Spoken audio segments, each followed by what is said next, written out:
Señoras y señores, parceros y parceras, my name is Steven Romero, and today I hold the privilege of presenting you the beautiful Republic of Colombia.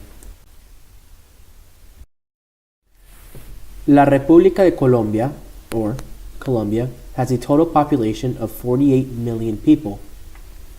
It is located at the northwestern point of the continent, and it naturally borders with Panama, Venezuela, Brazil, Peru, and Ecuador. The official language, if you haven't figured it out by now, with my constant on and off again Spanish, is, well, Spanish.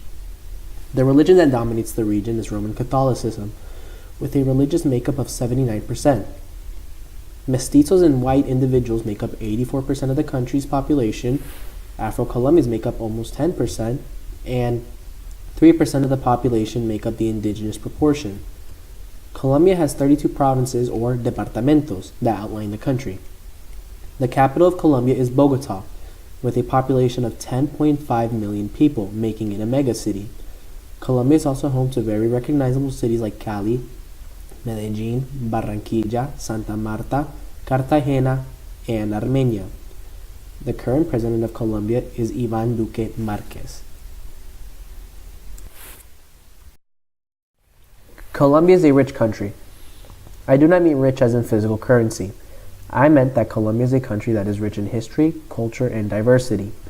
Today, we will be taking a look at Colombia's colonization and independence, the natural resources and biodiversity the country holds, the violence that the country endured in the 20th century, and the parties affiliated with that violence, and finally, we will be taking a look at a very important cultural staple, that is, soccer. The Republic of Colombia was first discovered by the Europeans in 1499 by Christopher Columbus's compatriot Alonso de Ojeda. Santa Marta would be the earliest form of colonization by the Spanish crown in the country of Colombia by Rodrigo de Bastidas in 1525. Santa Marta's location made it a perfect port for goods to be transported from the Americas to Spain. In 1535, Lieutenant Gonzalo Jimenez de Quesada led an expedition into the interior of the Colombian mainland by following the river Magdalena. This would become one of the 3 expeditions taken into the Andean region, which would result into the establishment of the city of Bogota and many others.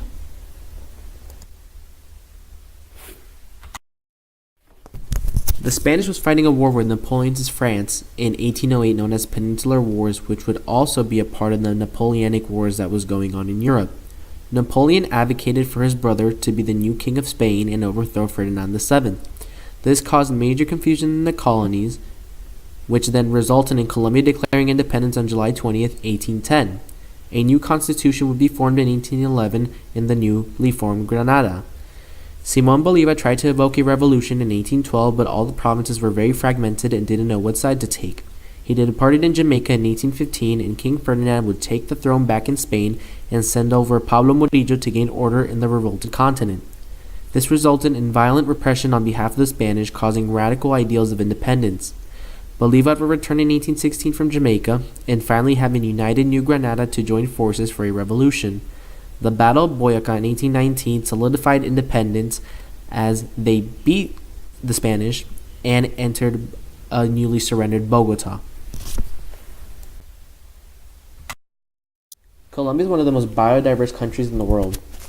It is the only country in South America with both the Pacific and Atlantic Oceans bordering its shorelines. Colombia is most famous for its Andean region that hosts many of the large cities like Medellin and Bogota. To the east of the country, it also has deserts and grasslands known as Los Llanos, and to the south is the infamous Amazonian rainforest. Within the soils of this labyrinth geography lie some of the most valuable resources Colombia has to offer. The Eje Cafetero holds the 3 provinces responsible for the most production of coffee in the country, and that is Caldas, Quindío, and Risaralda. An important export in Colombian resources is the banana. The largest banana company in Colombia exports 1.87 million tons of bananas in 2017. The mountains of Colombia produce the most amount of emeralds in the world, as it alone is a $10 billion industry a year, and is the highest quality of emeralds on earth in an area called Muso. Muso is a small town outside of the capital Bogota. Finally, gold holds a special heart in Colombian history. It was one of the original reasons for Spanish conquest, as they heard about the rumors of El Dorado. It was a folklore about the Misca people of the Andes in which their tribal king was inaugurated in a bath of gold in the middle of the Lake Guaravira. The riches that Colombia holds helps people understand its colonization in the first place. Since the 20th century, Colombia would face the most violent period since independence. Although Simón Bolívar believed in a liberated South America, he felt that the elite class should still rule and control most of the land available. At the turn of the century, rising tensions amongst political factions grew violent and resulted in the death of populist Jorge Gaitán. This would introduce the period known as La Violencia in Colombia. In 1964, a combination of peasants and farmers would unite and form a revolutionary armed forces of Colombia, which is now recognized as Las FARC. It embraced socialist and communist ideals as it was intended to protect the rights of the common citizen, but their overall tendencies would turn violent. The guerrilla tactics of war would result in murder, kidnapping, and extortion. In 2016, the Colombian government proposed a treaty with Las FARC for peace, with the promise of amnesty and pardon for any crimes committed.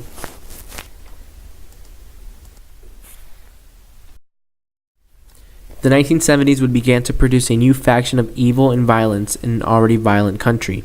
That is the rise of the cocaine cartels.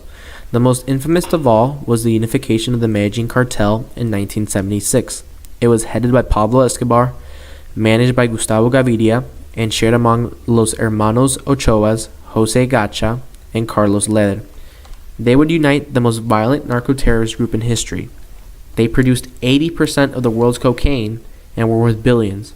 Pablo's famous philosophy of plata or plomo made him very successful at corrupting politicians and police officers while evoking the personification of Robin Hood to the common individual. Escobar evaded extradition by turning himself into the Colombian government into a luxury prison he built known as La Catedral. He escaped his own prison, which is quite a big shocker, in 1992 and was on the run until 1993, when he was traced into Medellin and killed on a rooftop by DEA and Colombian forces. The Medellin cartel was at war with everyone. They had to worry about DEA and CIA from the United States, Colombian armed forces and police officers. They also had to worry about rivaling cartels like the Cali cartel. They had to fight against communist guerrilla groups like Las FARC and M19. And they were worried about paramilitary groups like Los Pepes, which were people persecuted by Pablo Escobar seeking revenge. The Medellin cartel was responsible for over 110,000 deaths throughout their dynasty and committed some of the most horrible acts in history. Pablo Escobar and the Medellin cartel were associated with the bombing of Flight 203 Avianca, which killed 110 people. Pablo Escobar was also associated with the M19 siege of the Palace of Justice in Bogota.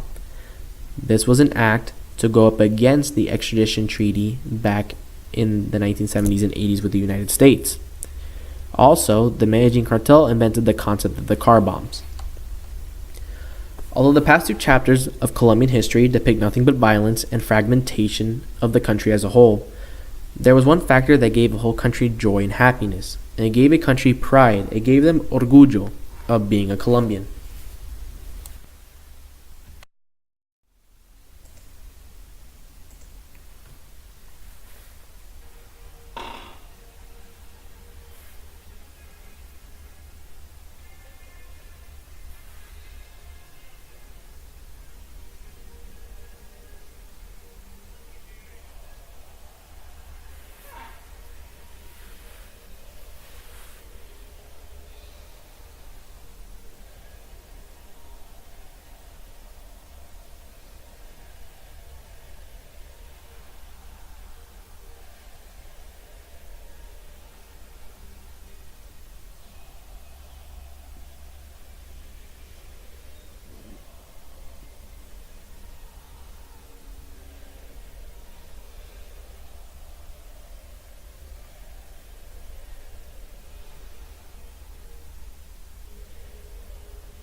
The Colombian national team was experiencing a golden age of soccer in the 1990s, with the collection of world-class players like Carlos El Pibe Valderrama, Freddy Rincon, Faustino Asprilla, Leonel Alvarez, Andres Escobar, and Reneguita.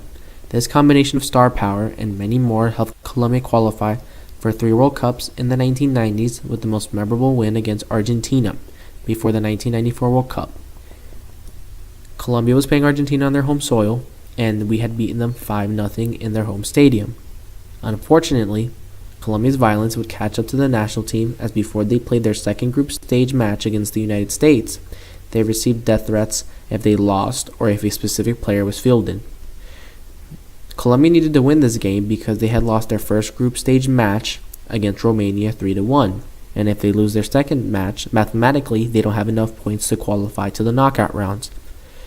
While they were playing their game, with a lot of pressure, Andres Escobar would accidentally score an own goal after trying to deflect the ball away while it was being crossed inside the penalty area.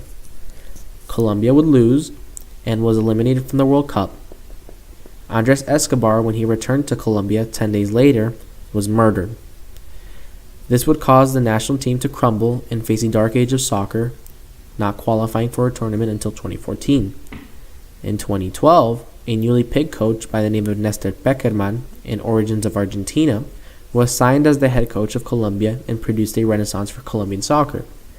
Having world-class players like Radamel Falcao and James Rodriguez to work with, they would successfully qualify for the World Cup in 2014 and in 2018, reaching as far as the quarterfinals.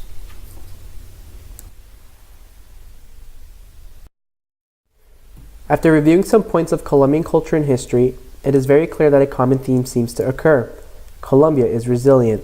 When the members of the New Granada joined forces with Simón Bolívar, they were resilient in overcoming a powerful army for independence. After 60 years of civil war, the country continues to push hard for peace with guerrilla groups like Las FARC. Although the internal problem Colombia faces can be traced back since the age of exploration and discovery, peace amongst the two parties will only project to further tranquility with the nation and reduce the violence that already stains its history. Their faith and patience brought down a monster among men and his crew from further destruction of the country. Their resilience brought back the smiles to every single soccer fan they have, from the golden generation all the way to the Renaissance. This project has allowed me to put into context the overall concepts and themes we learned from the course in a more controlled environment. Without analyzing Colombia's history and overcomings, one cannot see how Colombia has changed throughout its bad times and continues to progress on a local and global scale. Colombia continues to demonstrate its resilience and show the world how great of a country it is and continues to be.